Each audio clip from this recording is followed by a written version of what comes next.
আজকে তৃণমূলের কোনো ওখানে যদি জনসভা হয়, কোনো সভা হয়, ফেরিঘাট খোলা থাকে। আজকে এই গরিব মানুষ, খেতে খাওয়া মানুষরা গ্রাম বাংলা থেকে এসেছে আমাদের এই কলকাতা শহরে ব্রিগেডের ডাক দিয়েছে। তার জন্য আজকে এই চোরের সরকার, তৃণমূল সরকার এই ফেরিঘাট বন্ধ রেখেছে। আমাদের উদ্দেশ্য হচ্ছে, আমাদের সঙ্গে বাচ্চা কাচ্চা বুড়োরা আছে, ফেরিঘাট খুলে দিক, আমরা টিকিট কেটে পারাপার হবো। দেখি আমাদের অবরোধ এই মধ্যে চলছে, যতক্ষণ না ফেরিঘাট খোলা হবে ততক্ষণ পর্যন্ত আমাদের অবরোধ এখানে থাকবে, একটা গাড়ি পাস হতে দেবে না। এই সময় প্রচন্ড তাপাবহাওয়া চলছে, আমরা চাইছি যে অন্তত বয়স্ক মানুষরা ফেরিঘাটের মধ্যে দিয়ে যাতায়াত করলে কম সময়ের মধ্যে ব্রিগেডে পৌঁছে যাবে। আমাদের দেয় না, আমাদের ব্রিগেডটা আছে, এই সময়ে বিজ্ঞপ্তি আর দুদিন পর করতে পারতো তো।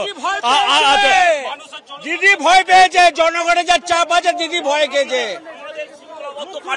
আমাদের যে সমস্ত কর্মী নেতারা যাবে লঞ্চে করে, তারা ন্যায্য পয়সা দিয়ে যাবে, টিকিট কেটেই যাবে, জোর জুলুম করে আমাদের কেউ যাবে না।